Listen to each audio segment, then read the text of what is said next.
Ilan Katz comes from an Orthodox family. His parents are very respectable people who raised beautiful children, both boys and girls, all of whom are true tzaddikim. In other words, they are the picture-perfect family. At a certain point, Ilan starts to leave the path of authentic Judaism. At first, he befriends young rebellious boys, and then he spends most of his time at home. He stops going to yeshiva to learn and changes both the way he dresses and speaks. In fact, his entire behavior is not befitting a Ben Torah. His parents try to draw him closer. His mother spends more time immersed in prayer, consults Rabbanim, and lights candles in hopes he will return to the religious fold. They often discuss the situation and pray his brothers and sisters will not follow his lead. At the same time, however, they maintain a very positive and warm relationship and make sure to never push him away. As Ilan grows up, everyone around him gets used to the fact that within this excellent family is a noshel, a young man who left Judaism and all that implies. Ilan's brothers and sisters fear that it could affect shidduchim, but it doesn't. His two sisters both marry serious yeshiva students. This, of course, serves as a direct message to those families who face the same predicament. The fear of shidduchim is exaggerated. It is forbidden to argue and use as a pretext that a kid's meanderings off the religious path could harm their brothers and sisters' chances of finding a good shidduch. Well, at age 18, after many years in school, Ilan moves to Tel Aviv, a place he often visited. Suddenly, he notices a strange occurrence. A truck drives at high speed, heads for a military bus stop, and runs over those seated there. Ilan panics. He's convinced that this is a tragic accident. But the truck leaves and starts driving towards other nearby cars and runs over them as well. Ilan rubs his eyes and wonders if he's seeing clearly, but the bus driver, who is an Arab, continues his mortal destruction. Within a few seconds, he's witness to a terrible scene. A woman seated in her car is located right next to where Ilan is standing. The truck heads for her at high speed. She appears to be stuck inside her car. Ilan doesn't understand why she's not getting out of her car to escape on foot. As he runs towards the car, he sees her turning to the back seat to get her baby. Ilan runs quickly on the sidewalk. The woman has just enough time to break her son's belt and screams to Ilan to take him. He grabs him through the window, which happened to be open, and as he does so, the terrorist runs over the car with his truck, crushing it to smithereens. Ilan runs away from the car, petrified and out of breath. He meets a policeman and asks him to wait in his car with his 6-month-old baby. Outside, a real drama is taking place.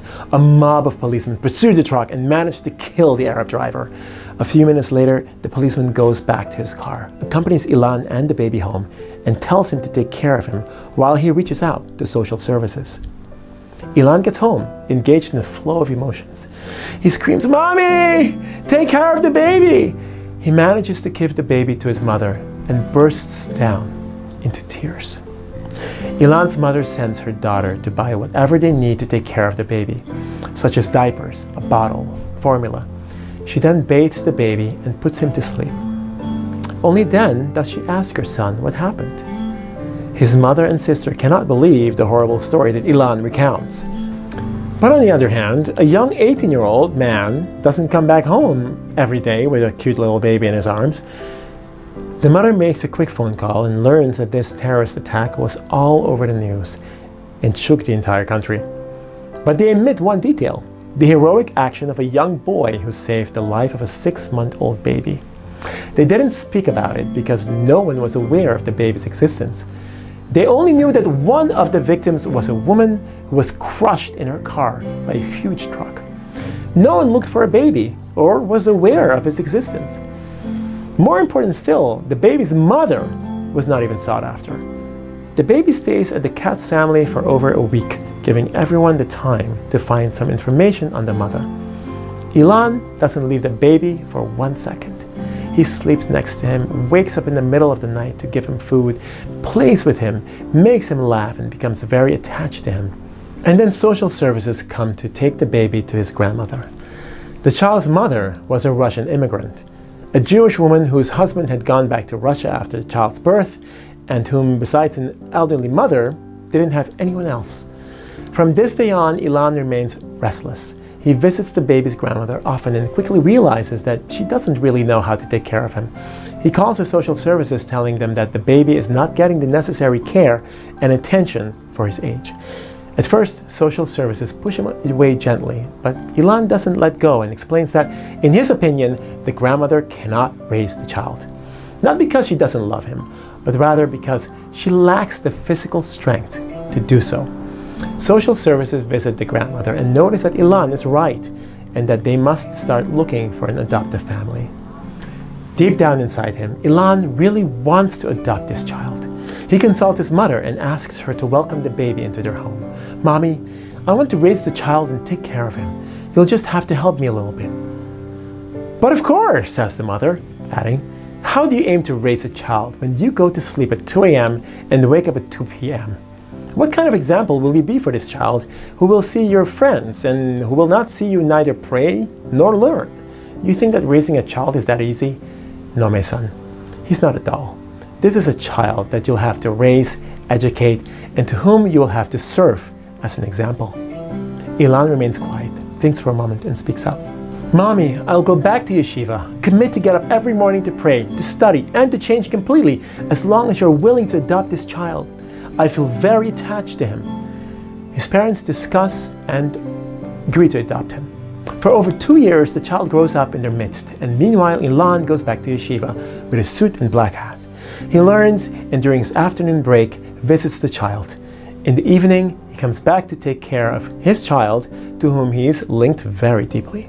Slowly but surely, he introduces him to the mitzvah of Netilat Yadayim, washing the hands, to recite Modeh Ani. He puts pictures of tzaddikim next to him, and at the same time, Ilan becomes stronger in his Judaism. And then he decides to start shidduchim. It's not easy, because as of the first date, he tells the girl that he has a child. "You have what?" asked the girls in shock. "This child actually is not my son. I adopted him," Ilan explains to the girls he meets. "You adopted a child?" This is when he starts telling them the story, and every person to which he recounts that story is floored. But delight is one thing, and marriage is another. Shidduch dates who are ready to adopt a child, not exactly a dime in a dozen, even if the story moves them deeply. Nevertheless, he ends up finding a wonderful girl, a real righteous woman. This exceptional young girl immediately became enthusiastic when she heard that Ilan had adopted a child, and asks to see the child right away. Today, 7 years later, and 4 years after their wedding, the couple has a 7-year-old child and another 2-year-old. Ilan is a serious avrech, Torah learner, who dedicates his life to Torah and mitzvot. People are not really aware of this story, but those who are aware of it highly admire Ilan and his wife. They know that their story stems from a unique divine providence which orchestrated the meeting between Ilan and the baby that he saved. But no one knows the facts better than Ilan himself. On the 29th of Sivan, he celebrates the miraculous baby's rescue, and in his yearly speech he says, "Well, everyone thinks that I saved the baby, but deep down inside of me, I know the truth. He's the one who saved me." Shabbat Shalom.